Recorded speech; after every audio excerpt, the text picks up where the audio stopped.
সিলেটের গোয়াইনঘাটে 479 বোতল বিদেশি মদসহ 4 জনকে আটক করেছে র্যাব-9।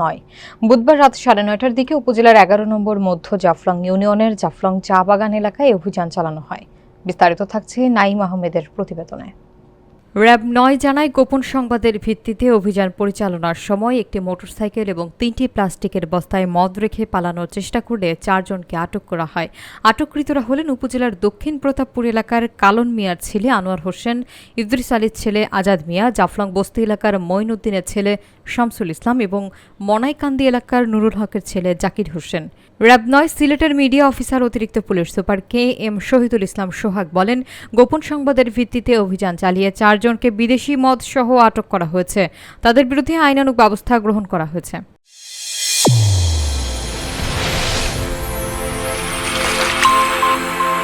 চ্যানেল A1 হৃদয়ের স্পন্দন।